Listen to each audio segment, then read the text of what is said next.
Hello അസ്സാം വലൈക്കും welcome back. ഇന്നത്തെ നമ്മുടെ വീഡിയോയിൽ ഇവിടെ ഷെയർ ചെയ്യാനായിട്ട് പോണത് അല്ല സ്പെഷ്യലായിട്ടുള്ള ഒരു ഉന്നക്കായുടെ റെസിപ്പിയാണ്. അപ്പോൾ ഇത് ഒട്ടും ഫ്ലോപ്പ് ആവാത്ത, ചിലരൊക്കെ ഉന്നക്കായ ഉണ്ടാക്കിയിട്ട് ഫ്ലോപ്പായി പോവാറൊക്കെ ഉണ്ടാവില്ലേ. അപ്പോൾ അങ്ങനെ ഫ്ലോപ്പായി പോവാതെയൊക്കെ ഇങ്ങനെ ഉണ്ടാക്കിയെടുക്കാമെന്നുള്ള വീഡിയോ ആണ് ഷെയർ ചെയ്യുന്നത്. അപ്പോൾ അതിന് വേണ്ടിയിട്ട് പഴം എടുക്കുമ്പോൾ ഏറ്റവും മെയിനായിട്ട് ശ്രദ്ധിക്കേണ്ട കാര്യം, ഓവറായിട്ട് പഴുത്ത പഴം എടുക്കരുത്. ഒരു ചെറിയ പഴുപ്പ്, ഒരു മീഡിയം പഴുപ്പിലുള്ള പഴം വേണം എടുക്കാനായിട്ട്. അപ്പോൾ ഇത് അത്രയ്ക്ക് അങ്ങോട്ട് പഴുത്തിട്ടില്ല കേട്ടോ.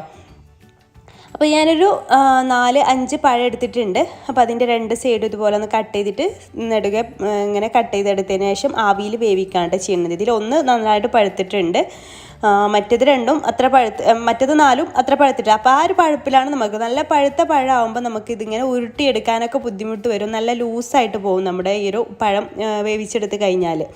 അപ്പോൾ ഇത് നമ്മൾ ആവിയിലാണ് കേട്ടോ വേവിച്ചെടുക്കുന്നത്. ഇതുപോലെ കട്ട് ചെയ്തതിന് ശേഷം നമ്മൾ ആവിയിൽ വേവിച്ചെടുക്കുകയാണ് ചെയ്യുന്നത്. അപ്പോൾ ഇതുപോലെ ഒരു 10-15 മിനിറ്റ് ഒന്ന് ആവിയിൽ വേവിച്ചെടുത്താൽ മതി. അതിൻ്റെ തൊലിയൊക്കെ ഒന്ന് ഇങ്ങനെ വിണ്ട് വരും. ആ ഒരു സമയത്ത് നമുക്കിതിൽ നിന്ന് എടുക്കാം. ഇതുപോലെ ആയിട്ട് വരും.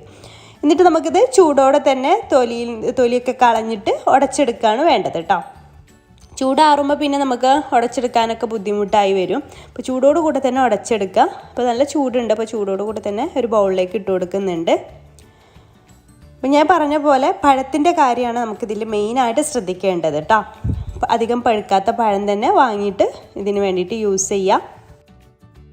ഇനി വേണമെന്നുണ്ടെങ്കിൽ ഇതിൻ്റെ സെൻറ്ററിലുള്ള കറുത്ത അരികളുണ്ടല്ലോ, അത് നിങ്ങൾക്ക് ഇങ്ങനെ പഴമൊന്ന് നടുക ഇങ്ങനെ കീറിയിട്ട് അത് കളയാം. പക്ഷെ ഞാനിത് കളയുന്നൊന്നുമില്ല കേട്ടോ, കളഞ്ഞിട്ടില്ലെങ്കിലും കുഴപ്പമൊന്നുമില്ല. അപ്പം ഞാനിതുപോലെ സ്മാഷർ വെച്ചിട്ട് ഇങ്ങനെ ഉടച്ചെടുക്കുകയാണ് ചെയ്തിട്ടുള്ളത്. എന്നിട്ട് ഇത് ജസ്റ്റ് കൈ വെച്ചിട്ട് കട്ടയൊക്കെ ഉണ്ടെങ്കിൽ ഒന്ന് ഉടച്ചെടുക്കുക, കൈ വെച്ചിട്ട് ഇതുപോലെ ഒന്ന് കുഴച്ചെടുക്കുക. അപ്പോൾ കണ്ടോ, ഇത് നല്ല പെർഫെക്റ്റ് ആയിട്ട് നമുക്ക് ഇങ്ങനെ ഉരുട്ടിയെടുക്കാനും ഒക്കെ പറ്റും. അപ്പോൾ പഴുത്ത പഴം, നല്ല ഓവറായിട്ട് പഴുത്ത പഴമാണെന്നുണ്ടെങ്കിൽ നമുക്ക് ഇങ്ങനെ ഉരുട്ടിയെടുക്കാനും ഒക്കെ ബുദ്ധിമുട്ടായിട്ട് വരും കേട്ടോ. പിന്നെ ഇതിലേക്ക് 1 ടീസ്പൂണ് നെയ്യ് കൂടെ ഒഴിച്ച് കൊടുക്കുന്നുണ്ട്, നല്ലൊരു ഫ്ലേവർ കിട്ടാൻ വേണ്ടിയിട്ട്. എന്നിട്ട് ഇതുപോലെ കൈ വെച്ചിട്ട് നന്നായിട്ടൊന്ന് മിക്സ് ചെയ്തിട്ട് എടുക്കുക. ഇനി അതവിടെ മാറ്റി വെച്ചതിന് ശേഷം ഇതിലേക്കുള്ള ഫില്ലിങ് റെഡിയാക്കി എടുക്കണം. അപ്പോൾ ഞാനിവിടെ ഒരു 4 കോഴിമുട്ട ഒരു ബൗളിലേക്ക് പൊട്ടിച്ചൊഴിച്ച് കൊടുത്തിട്ടുണ്ട്. അതിലേക്ക് 1 ടീസ്പൂൺ ഏലക്ക പൊടിച്ചതാണ് കേട്ടോ ചേർത്ത് കൊടുത്തിട്ടുള്ളത്. ഏലക്കയും പഞ്ചസാരയൊക്കെ ചേർത്തിട്ട് പൊടിച്ചെടുത്തതാണ്.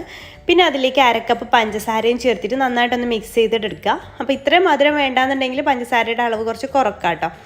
അപ്പോൾ ഇത് നന്നായിട്ട് 4 മുട്ടയാണ് എടുത്തിട്ടുള്ളത്. അപ്പോൾ ഇതുപോലെ നന്നായിട്ടൊന്ന് മിക്സ് ചെയ്ത്, ഇപ്പോൾ നമ്മൾ മുട്ട വെച്ച് എല്ലാണ്ടേയും ഫില്ലിങ് തയ്യാറാക്കിയെടുക്കാം. ഇതുപോലെ തേങ്ങയും അണ്ടിപ്പരിപ്പും കിസ്മിസും മാത്രം വെച്ചിട്ട് അങ്ങനെയും തയ്യാറാക്കിയെടുക്കാം. മുട്ട വെച്ചിട്ട് ചെയ്യുമ്പോൾ പ്രത്യേക ഒരു ടേസ്റ്റ് ആയിരിക്കും.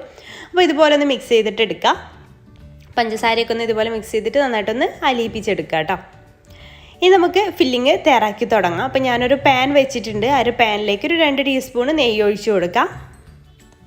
നെയ്യൊന്ന് മെൽട്ടായിട്ട് വരുന്ന സമയത്ത് നമുക്കതിലേക്ക് നട്ട്സോ കിസ്മിസോ ഒക്കെ ഇട്ടിട്ട് ഒന്ന് റോസ്റ്റ് ചെയ്തിട്ട് എടുക്കണം. അപ്പം ഞാനിവിടെ അണ്ടിപ്പരിപ്പും ബദാമോ, കിസ്മിസ് എൻ്റെ കയ്യിലുണ്ടായിരുന്നില്ല, അപ്പം അണ്ടിപ്പരിപ്പും ബദാമും ചെറുതായിട്ട് ചോപ്പ് ചെയ്തതാണ്. അപ്പോൾ അതൊന്ന് ഇങ്ങനെ നെയ്യിലിട്ടിട്ട് ഒന്ന് റോസ്റ്റായിട്ട് വരുന്ന സമയത്ത് ഞാൻ അതിലേക്ക് 1/2 കപ്പ് തേങ്ങ ചിരവിയത് ചേർത്ത് കൊടുക്കുന്നുണ്ട് കേട്ടോ. അപ്പോൾ തേങ്ങ ചിരവിയത് കൂടി ആകുമ്പോൾ ഒന്നുകൂടെ നല്ല ടേസ്റ്റിയാണ്. അപ്പോൾ നിങ്ങൾക്ക് തേങ്ങ ചിരവിയത് വേണ്ടാന്നുണ്ടെങ്കിൽ സ്കിപ്പ് ചെയ്യാം, നമ്മൾ മുട്ടയും ചേർക്കുന്നതല്ല. അപ്പോൾ വേണ്ടാന്നുണ്ടെങ്കിൽ സ്കിപ്പ് ചെയ്യാം. ഫ്രിഡ്ജിൽ വെച്ച് തേങ്ങ ആയിരുന്നു കേട്ടോ, അതൊന്നും കട്ടയായി നിൽക്കുന്നത്. അപ്പോൾ അതും ഇതിലിട്ടിട്ടൊന്ന് റോസ്റ്റ് ചെയ്തെടുക്കുക. തേങ്ങ കൂടെ ആകുമ്പോഴാണ് ഒന്നുകൂടെ എനിക്ക് ടേസ്റ്റി ആയിട്ട് തോന്നാറ് കേട്ടോ. അപ്പോൾ അതൊന്ന് ചേർത്തിട്ട് മിക്സ് ചെയ്തിട്ട് എടുക്കുക.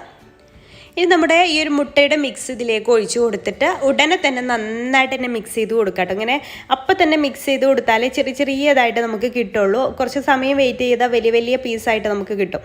അപ്പോൾ അങ്ങനെ ആവാതിരിക്കാൻ വേണ്ടിയിട്ട് അത് ഒഴിച്ച് കൊടുത്ത് ഉടനെ തന്നെ ഇളക്കിക്കൊണ്ടേ ഇരിക്കുക. അപ്പോൾ ഇങ്ങനെ ചെറിയ കുഞ്ഞു പീസായിട്ട് നമുക്ക് കിട്ടും. ഫില്ലിങ്ങിനൊക്കെ അങ്ങനെയാണ് നമുക്ക് വേണ്ടത്. അതുപോലെ മിക്സ് ചെയ്തുകൊണ്ടേ ഇരിക്കുക. ഒരു മീഡിയം ഫ്ലെയിമിൽ തീയിട്ട് കൊടുത്താൽ മതി. ഇതിപ്പോൾ ഏകദേശം ആയിക്കൊണ്ടിരിക്കുന്നുണ്ട്. അതിൻ്റെ വാട്ടർ കണ്ടൻറ്റ് കംപ്ലീറ്റ് ആയിട്ട് വറ്റി വരണം. ഇങ്ങനെ സെപ്പറേറ്റ് ആയിട്ട് ഇങ്ങനെ കിട്ടണം. അതുവരെ നമുക്കിതുപോലെ ഇങ്ങനെ മിക്സ് ചെയ്തുകൊണ്ടിരിക്കണം.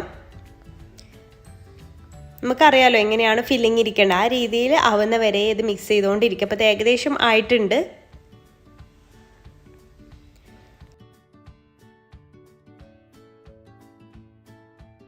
അപ്പോൾ ഇത്രയും മതിയിട്ട് ഇത് നമുക്ക് മാറ്റി വെക്കാം. ഇനി നമുക്കിത് തയ്യാറാക്കി തുടങ്ങാം. അപ്പോൾ അതിന് വേണ്ടിയിട്ട് ഒരു പാത്രത്തിൽ കുറച്ച് വെള്ളം എടുത്തിട്ടുണ്ട്. നമ്മൾ കൈയൊന്ന് ഒട്ടുന്നതിന് ഇങ്ങനെ നനച്ചെടുക്കാൻ വേണ്ടിയിട്ടാണ്. കയ്യിൽ കുറച്ചൊന്ന് വെള്ളമാക്കി കൊടുക്കുക. എന്നിട്ട് നമുക്കിതിൽ നിന്ന് ഓരോ ബോൾസ് ആക്കിയിട്ട് എടുക്കാം. എന്നിട്ട് ഇതുപോലെ കയ്യിൻ്റെ ഇവിടെ വെച്ചിട്ടൊന്ന് ഇങ്ങനെ പരത്തി കൊടുക്കുക. ഒരുപാട് തിന്നാവേണ്ട, ഒരുപാട് തിന്നായാൽ ഉള്ളിൽ ഫില്ലിങ് വെക്കുമ്പോൾ അത് പൊട്ടി പോരാനൊക്കെ ചാൻസ് ഉണ്ട്. കുറച്ചൊരു കട്ടിയിൽ, എന്നാൽ ഒരുപാട് കട്ടി വേണ്ട, ആ രീതിയിലാക്കി ഇങ്ങനെ പരത്തിയെടുത്ത ശേഷം അതിൻ്റെ സെൻറ്ററിലായിട്ട് നമ്മുടെ ഈ ഒരു ഫില്ലിങ് വെച്ച് കൊടുക്കുക. എന്നിട്ട് ഇതുപോലെ ഇങ്ങനെ ഫോൾഡ് ചെയ്ത് കൊടുത്തിട്ട് ഉന്നക്കായുടെ ഷേപ്പിലാക്കി എടുക്കുക. ഈസിയാണ് ഉണ്ടാക്കാൻ വേണ്ടിയിട്ട്. പഴത്തിൻ്റെ കാര്യമൊന്ന് മെയിനായിട്ട് ശ്രദ്ധിച്ചു മാത്രം മതി, ബാക്കിയെല്ലാം നമുക്ക് ഈസി ആയിട്ട് തന്നെ ചെയ്തെടുക്കാൻ പറ്റും. അപ്പോൾ ബാക്കിയുള്ളതെല്ലാം ഇതുപോലെ നമുക്ക് റോൾ ചെയ്തിട്ടെടുക്കാം.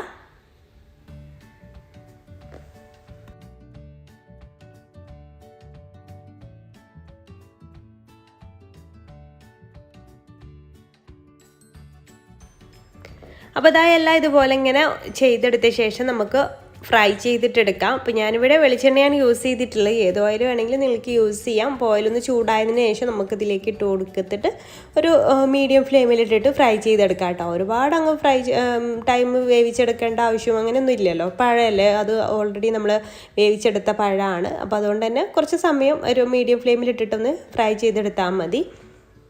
രണ്ട് സൈഡും ഒന്ന് ബ്രൗൺ കളർ ആകുന്ന സമയത്ത് ഓയിലിൽ നിന്ന് കോരിയെടുക്കാം. ഇങ്ങനെ തിരിച്ചു മറിച്ചൊക്കെ ഇട്ടിട്ടൊന്ന് ഫ്രൈ ചെയ്തെടുക്കുക. അപ്പം ഉന്നക്കായ ലവേഴ്സിനൊക്കെ ഈ ഒരു രീതിയിലൊന്ന് തയ്യാറാക്കി നോക്കാത്തവരുണ്ടെങ്കിൽ എന്തായാലും ഒന്ന് തയ്യാറാക്കി നോക്കുക കേട്ടോ. അപ്പോൾ അതാ എല്ലാ ഭാഗവും ഇങ്ങനെ ബ്രൗൺ കളറായി വന്നിട്ടുണ്ട്. നമുക്കിത് ഓയിലിൽ നിന്ന് കോരിയെടുക്കാം. അപ്പോൾ നമ്മൾ പെർഫെക്റ്റ് ആയിട്ട് തന്നെ ഉണ്ടാക്കിയെടുക്കാൻ പറ്റുന്ന ഉന്നക്കായ ഇവിടെ റെഡി ആയിട്ടുണ്ട്. അപ്പോൾ ഇതുപോലെ എന്തായാലും നിങ്ങൾ ട്രൈ ചെയ്യാത്തവർ ട്രൈ ചെയ്ത് നോക്കുമ്പോൾ ഫീഡ്ബാക്ക് അറിയിക്കാൻ മറക്കരുത് കേട്ടോ. അപ്പോൾ വീഡിയോ നിങ്ങൾക്ക് ഇഷ്ടമായി, യൂസ്ഫുള്ളായി എന്ന് തോന്നുന്നുണ്ടെങ്കിൽ ലൈക്ക് ചെയ്യാനും മറ്റുള്ളവരിലേക്ക് ഷെയർ ചെയ്യാൻ താല്പര്യമുണ്ടെങ്കിൽ ഷെയർ ചെയ്യാനും മറക്കരുത്. പിന്നെ നമ്മുടെ ചാനൽ സബ്സ്ക്രൈബ് ചെയ്യാത്ത കാണുന്നവരൊക്കെ ഉണ്ടെങ്കിൽ പ്ലീസ് ഒന്ന് സബ്സ്ക്രൈബ് കൂടെ ചെയ്തിട്ട് സപ്പോർട്ട് ചെയ്തേക്കണേ. അപ്പോൾ ഇൻഷാല്ലാ പുതിയൊരു നല്ലൊരു ഇഫ്താർ വീഡിയോ ആയിട്ട് അടുത്തൊരു ദിവസം കാണാം. താങ്ക്